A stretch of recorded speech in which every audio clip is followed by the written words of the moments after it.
सुलोचना देवी के 4 बेटे और 4 बहुएं थी। 3 बहुएं लता, गीता, रीता बहुत लालची थी, जबकि सबसे छोटी बहू मीरा बहुत उदार स्वभाव की थी। इसी बात को लेकर सुलोचना देवी के मन में हमेशा चिंता बनी रहती थी। माँ, ये 1 लाख रुपए तिजोरी में रख देना। मैंने गिन लिए हैं, तुम जरा दोबारा गिन लेना। मैं खेत पर जा रहा हूं। अच्छा, रमेश, उमेश और सुरेश मेरी वहीं पर राह देख रहे हैं। एक नया ग्राहक आया हुआ है, हो सकता है इस बार अनाज और अच्छे दामों पर बिक जाए। हाँ बेटा, लाओ, मैं गिन लेती हूँ, मैं संभाल कर रख दूंगी। सुलोचना देवी नोट गिनने लगती हैं। तभी तीनों बहुएं वहां आकर खड़ी हो जाती हैं और लालच से नोटों को देखने लगती हैं। हाँ, ये हुए पूरे 1 लाख। गिनती तो ठीक है, अब इन्हें तिजोरी में रख देती हूँ। लाओ माँ जी, तिजोरी की चाबी मुझे दे दो, मैं रख देती हूँ। आपके घुटनों में दर्द रहता है ना, उठोगे फिर कमरे तक जाओगे। अरे दीदी, आप क्यों परेशान होते हो? आप इतनी देर से रसोई में काम कर रहे थे, आप भी थोड़ी देर बैठ जाओ। माँ जी, चाबी मुझे दे दो, मैं रख देती हूँ। आप दोनों परेशान मत हो, आप दोनों माँ जी के साथ बैठकर बातें करो। माँ जी, तिजोरी की चाबी मुझे दो, मैं ये पैसे तिजोरी में रख देती हूँ। 3 तो आ ही गई हो, चौथी कहाँ है? उसे भी तो मेरी चिंता होनी चाहिए। माँ जी, आप जानते नहीं हो, हम तीनों को ही आपकी चिंता रहती है। वो मीरा, उसको तो आपकी बिल्कुल भी परवाह नहीं रहती, अभी भी मंदिर ही गई हुई है। हम ही काम कर रहे हैं घर का सुबह से। तभी मीरा आ जाती है, उसके हाथ में कुछ सामान था। क्षमा करना माँ जी, वो मंदिर से आते हुए थोड़े काम निपटा लिए थे। ये आपका चश्मा, आप बोल रही थी ना, इसकी डंडी थोड़ी ढीली है तो ये चश्मे की दुकान से ठीक करवा दिया। ये आपकी ब्लड प्रेशर की दवाई खत्म हो गई थी, ये भी दवाई की दुकान खुल गई थी तो मैं लेती आई। और ये देखिए माँ जी, मंदिर के बाहर एक दातुन बेचने वाली बैठी थी, नीम का दातुन था, मैंने सोचा आपका दातुन खत्म हो गया तो ये लेती आई। सुलोचना देवी पहले अपनी सबसे छोटी बहू मीरा की ओर देखती हैं, फिर उन तीनों की ओर जो कुछ देर पहले मीरा की बुराई कर रही थी। जीती रहो बहू, तुम मेरा कितना ख्याल रखती हो। एक काम करो, ये लो तिजोरी की चाबी, ये पैसे तिजोरी में रखकर ताला लगा दो और चाबी मुझे दे दो। जी माँ जी। तीनों बहुएं मुंह बनाकर अपने अपने कमरे में चली गई। मीरा ने तिजोरी में पैसे रखे और ताला लगाकर चाबी सुलोचना के हाथ में दे दी। मेरे सभी बेटे बहुत मेहनत करके पैसे जोड़ रहे हैं, घर गृहस्थी को चला रहे हैं, पर मेरी तीनों बहुओं का लालच इस घर के लिए बहुत गलत साबित हो सकता है। मैं ऐसा क्या करूं जो इन्हें सबक मिले और ये सही रास्ते पर आ जाए। मुझे जल्दी ही कुछ सोचना होगा। काफी सोच विचार के बाद सुलोचना के दिमाग में एक योजना आ ही जाती है। देखो लता, ये तिजोरी की चाबी मैं तुम्हें देकर जा रही हूँ। इस बारे में तुम गीता, रीता और मीरा किसी को भी नहीं बताओगी। किसी को भी ये पता न चले कि तिजोरी की चाबी तुम्हारे पास है। माँ जी, आप चिंता मत करो, मैं ये बात किसी को नहीं बताऊंगी कि आप मुझे तिजोरी की चाबी देकर गए हो। आप बेफिक्र होकर मामा जी के घर जाओ। ऐसे ही एक एक करके सुलोचना अपनी चारों बहुओं के पास जाती है। सुलोचना ने 4 चाबियां बनवाई और अपनी चारों बहुओं को दे दी। लता, गीता और रीता चाबी पाकर बहुत खुश थी। वो मन ही मन उछल रही थी। उनके मन में यही चल रहा था कि तिजोरी की चाबी सिर्फ उन्हीं के पास है, इसलिए वो तीनों एक दूसरे से ये बात छुपाती हैं। पर सुलोचना तो चारों को अलग अलग चाबी देकर गई थी, इस बात से वो अनजान थी। 2 दिन बाद सुलोचना वापस आ जाती है।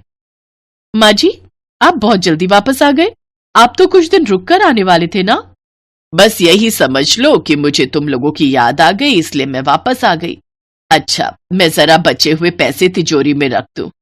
लता, गीता, रीता, मैं तुम लोगों को तिजोरी की चाबी देकर गई थी, जरा देना तो। माँ जी, आप हम तीनों को चाबी देकर गए थे, पर आपने तो कहा था कि आप चाबी सिर्फ मुझे देकर जा रहे हो।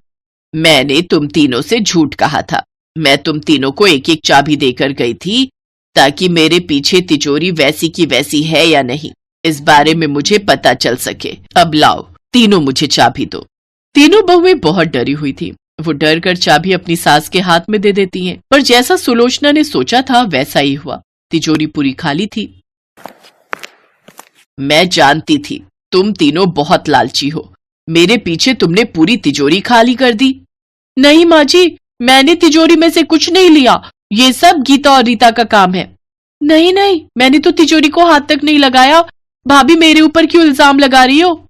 मैंने भी कुछ नहीं किया, मेरे ऊपर भी चोरी का इल्जाम मत लगवाओ, ये सब आप दोनों का काम है। तो इसका मतलब चौथी चाबी तो मैं मीरा को देकर गई थी ना? क्या मैं सही कह रही हूं? असली चोर मीरा ही है। बताओ, लता बहू, गीता बहू, रीता बहू। हाँ माँ जी, आप बिल्कुल सही कह रहे हो, हम तीनों ने तिजोरी को हाथ भी नहीं लगाया, असली चोर मीरा ही है। तभी मीरा और सुलोचना के चारों बेटे वहां आ जाते हैं। बस करो, शर्म आनी चाहिए तुम तीनों को, निर्दोष मीरा पर इल्जाम लगा रही हो। सच तो ये है कि चौथी चाबी मीरा को मैंने दी थी, पर मेरे जाने से पहले मीरा मेरे पास आई। अरे मीरा बहू, आओ ना। माँ जी, मैं ये चाबी नहीं रख सकती, आप ये चाबी अपने पास ही रख लो, मुझे तो किसी चीज की जरूरत ही नहीं है। या फिर आप ये चाबी लता भाभी, गीता भाभी या फिर रीता भाभी को दे दो। मुझे ये चाबियां रखते हुए बहुत डर लग रहा है, पता नहीं मैं इस जिम्मेदारी को निभा भी पाऊंगी या नहीं, इसलिए मैं चाहती हूँ मैं ये चाबी ना रखूं। माँ जी, आप मुझे गलत मत समझना, मैं ये चाबी नहीं रख सकती। बस उसी दिन मुझे यकीन हो गया कि मेरी मीरा बहू सबसे ज्यादा उदार और ईमानदार है। अरे ये सब तुम्हारा ही है, मैंने अपने साथ कुछ नहीं ले जाना। मैंने पहले ही अपनी जायदाद में से 4 हिस्से कर दिए हैं, पर मैं नहीं चाहती कि तुम सब अलग रहो। तुम सब मिलकर रहोगे तो मुझे खुशी होगी। तुम्हारे बाबूजी भी यही चाहते थे। मीरा तुम सबसे कितना प्यार करती है, और तुम तीनों लालच में इतनी अंधी हो गई कि तुमने मीरा पर चोरी का इल्जाम लगा दिया। अब भी कुछ कहना है? माँ, मुझे तो लगता है हम सबको अलग हो जाना चाहिए, तभी इन्हें अक्ल आएगी। नहीं नहीं माँ जी, हमें अलग नहीं होना, हम एक दूसरे के बिना नहीं रह सकते। हमसे बहुत बड़ी भूल हो गई, हम कभी लालच नहीं करेंगे। मीरा, हमें माफ कर दो, मैं अभी सारे जेवर और रुपए लेकर आती हूँ जो मैंने तिजोरी से निकाले थे। हाँ, मैं भी लेकर आती हूँ, मैं भी ला रही हूँ। तीनों बहुओं को अपनी गलती का एहसास होता है और उस दिन से वो लालच करना छोड़ देती हैं। यही सुलोचना चाहती थी कि उसकी बहुओं के मन से लालच निकल जाए और वो सब एक साथ मिलजुल कर रहे। मम्मी, ये कुकर तो बहुत बढ़िया है, इसमें पुलाव कितना खिला खिला बनाया है महिमा भाभी ने। माँ, मुझे भी ऐसा ही कुकर लेना है, इस दिवाली आप मुझे उपहार में ऐसा ही कुकर देना। हाँ हाँ, ले लेना, तो महिमा के साथ आज शाम को ही जाकर ऐसा कुकर ले आना। माँ, एक काम करो, भाभी का कुकर तो 5 लीटर का है ना, आप मेरे लिए 8 लीटर वाला मंगा देना। सपना बेटा, तुम्हारे दहेज में हमने 3 लीटर, 5 लीटर और 8 लीटर के कुकर दिए तो थे, अभी तो वो नए होंगे। अरे तो क्या हो गया, और एक खरीद भी देंगे तो, हमारी इकलौती बेटी है। सपना का स्वभाव लालची था, अपने पास चीज होते हुए भी मन ना भरने वाली बात, इसीलिए वो जब देखो मायके आकर कोई ना कोई डिमांड कर ही देती थी। पर महिमा का स्वभाव बहुत ही मिलनसार था, वो बात को संभालना जानती थी। रहने दो माँ, कोई जरूरत नहीं है, पापा तो सोचते हैं मैं लालची हूँ, पर मुझे किसी चीज का कोई लालच नहीं है। मैं तो अपना घर समझकर चीजें मांग लेती हूँ, वरना मेरे ससुराल में भी कोई कमी नहीं है। सपना दीदी, मुझे मम्मी ने 2 कुकर दिए थे, 8 लीटर वाला मैंने यूज नहीं किया, वो आप ले लो। हाँ, ये ठीक रहेगा। ठीक है भाभी, अगर आप इतना कह रही हो तो मैं वही कुकर ले जाती हूँ। इस तरह कई बार सपना कुछ न कुछ मांगती रहती थी। ऐसे ही एक दिन, क्या मैं नानी बनने वाली हूँ, तू सच कह रही है? हाँ माँ, कल ही डॉक्टर को दिखाया था, मैं प्रेग्नेंट हूँ। चल अच्छा, तेरी सास तो बहुत खुश होगी। हाँ माँ, वो तो मेरी गोद भराई का फंक्शन भी कह रही है बहुत धूमधाम से करेंगी। माँ, अभी से तैयारी शुरू कर दो, फिर गोद भराई के फंक्शन में क्या क्या दोगी तुम मुझे, देख लो, यहाँ सारी बिरादरी है। अरे तू चिंता मत कर, मैं तेरे पापा और विकास के साथ बैठकर सारी लिस्ट बना लूंगी। सपना की प्रेगनेंसी की खबर सुनकर घर में सब बहुत खुश थे, पर सपना का लालच यहाँ भी रुकने वाला नहीं था। एक दिन जब वो अपने मायके गई, क्या हुआ सपना, तू परेशान क्यों है? तू तो आज डॉक्टर के पास जा रही थी ना?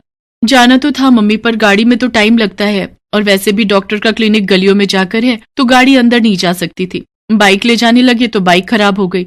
मुकेश की बाइक बहुत पुरानी हो गई है और हाथ में इतने पैसे नहीं है कि मुकेश नई बाइक ले सके, और आपको पता ही है वैसे भी अभी बच्चा होगा तो बहुत खर्चे होंगे। रिक्शे पर जाने से सासू माँ ने मना कर दिया कि गड्ढों में मुझे ठोकर लगेगी, इसीलिए आज की अपॉइंटमेंट कैंसिल कर दी। अब मैं पापा से तो कह नहीं सकती कि इनके लिए नई बाइक ले लो, पर तुम्हें तो कह सकती हूँ, तुम एक बार पापा से बात करके देखो ना, अगर वो मुकेश को एक नई बाइक खरीद कर दे दें।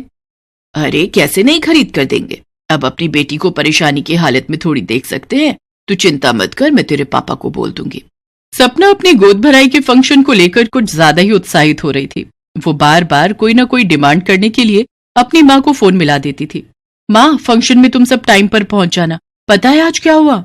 क्या हुआ? तू ठीक तो है ना? हाँ माँ, मैं बिल्कुल ठीक हूँ। सुनो तो, ऐसे ही आज मैं जब सासू माँ के साथ बैठी थी, मुझे तो लगता है सासू माँ कहीं ना कहीं मुझे ही सुना रही थी कि उन्होंने ननद जी की गोद भराई फंक्शन में सोने का सेट चढ़ाया था। एक काम करो ना, विकास भैया के साथ जाकर किसी सुनार की दुकान से अच्छा सा सोने का सेट अगर मिल जाए तो। विकास आ जाए शाम को दुकान से, फिर उससे बात करती हूँ। सपना ने अपनी गोद भराई के फंक्शन में सोने का सेट, बाइक और ना जाने क्या क्या डिमांड रख दी थी। बेटी थी तो मना करते भी नहीं बनता था। पर एक सुबह जब विकास सोकर उठा। जी शर्मा अंकल, नमस्ते। क्या हुआ विकास बेटा, तुम परेशान क्यों हो गए? पापा, शर्मा अंकल का फोन आया है, हमारी दुकान का शटर खुला हुआ है, हमारी दुकान में चोरी हुई है। सब लोग दुकान पर पहुंचते हैं। गले में से रुपए गायब है पापा। बाकी किसी भी सामान को हाथ नहीं लगाया गया है। ये काम जरूर किसी दुकान के नौकर का ही है, जो इस बारे में जानता था कि गले में रुपए रखे हुए हैं। दुकान पर आज सारे नौकर आए हैं, पर चंदू गायब है। कल रात को ही उसने फोन किया था कि वो अपने गांव जा रहा है। इसका मतलब उसने रात को चोरी की और सुबह यहां से भाग गया। पापा, अगर आप कहो तो पुलिस को एक बार खबर कर देते हैं। नहीं बेटा, पुलिस को खबर मत कर, इस बात को यहीं दबा दे। वैसे भी सपना की डिलीवरी का पूरा टाइम चल रहा है, उनके घर में फंक्शन है, और अगर हमारे घर में इस तरह से चोरी के बारे में उन्हें पता चलेगा तो उनके रंग में भंग डल जाएगा। अच्छा नहीं लगता। अब जो नुकसान होना था हो गया, आगे से ध्यान रखना। अब क्या करेंगे? तुमने जो बाइक और बाकी सामान बोला था, हमने सोचा था उन्हीं रुपयों से सब कुछ हो जाना था, पर अब हाथ पैर कहाँ मारे, किसके आगे जाकर रोएं? तुम सपना को कुछ बताने के लिए भी मना कर रही हो। पापा, घर चलते हैं, फिर बात करते हैं। सब लोग घर पहुंचते हैं। महिमा सारी परेशानी देख रही थी। वो अपने सास ससुर के पास गई और एक बॉक्स उनके हाथ में देने लगी। महिमा बेटी, ये क्या है? पापा जी, ये मेरी शादी के जेवर हैं। अभी आप इन्हें बेचकर सपना दीदी की गोद भराई के लिए सामान ला सकते हो, और वैसे भी मैं इतने भारी जेवर नहीं पहनती हूँ। अगर कुछ चाहिए होगा मुझे तो मैं बाद में ले लूंगी। अभी हमें ननद जी की गोद भराई फंक्शन के लिए जरूरत है, प्लीज आप मना मत कीजिएगा। महिमा की बात सुनकर उसके सास ससुर की आंखों में आंसू आ जाते हैं, पर उन्हें पता नहीं था कि दरवाजे पर उनका दामाद यानी सपना का पति ये सब बातें सुन चुका है। वो वहीं से वापस लौट जाता है और जाकर सपना को सारी बात बताता है। माँ, पापा, भैया, भाभी मेरे लिए इतना सोचते हैं, और मैंने तो कभी इस बारे में सोचा ही नहीं कि उन्हें मेरे कारण कितनी परेशानी होती होगी। आज उनकी दुकान में चोरी हो गई, फिर भी मेरे बारे में ही सोच रहे हैं। मैं तो उनकी बेटी हूँ, मुझे समझना चाहिए था। मैं कितना लालच कर रही थी। मैं सचमुच कितनी लालची हूँ ना मुकेश। तुमने आज ये सच्चाई बताकर मेरे हाथों से कितनी बड़ी गलती होने से रुकवा दी। मेरे कारण महिमा भाभी के जेवर चले जाते। अपनों का तो आशीर्वाद ही कीमती गहनों और चीजों के समान होता है।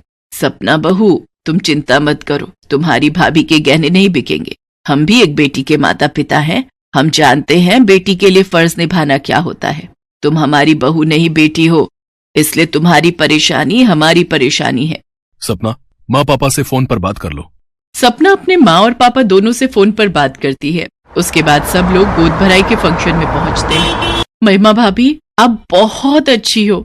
आप एक बहू होकर भी मेरे माँ पापा के लिए बेटी समान हो, और मैं एक बेटी होकर भी अपने माता पिता को नहीं समझ पाई। आई एम सॉरी भाभी। माँ पापा भैया, आप सब मेरे कारण कितना परेशान हुए। सपना, तू इतना मत सोच, अभी तो इस हालत में नहीं है। चल बैठ, मैं तेरी नजर उतारती हूँ मेरी बच्ची। सब लोग धूमधाम से सपना की गोद भराई का फंक्शन अटेंड करते हैं। सपना के चेहरे पर खुशी देखकर सबके चेहरे पर मुस्कान आ जाती है।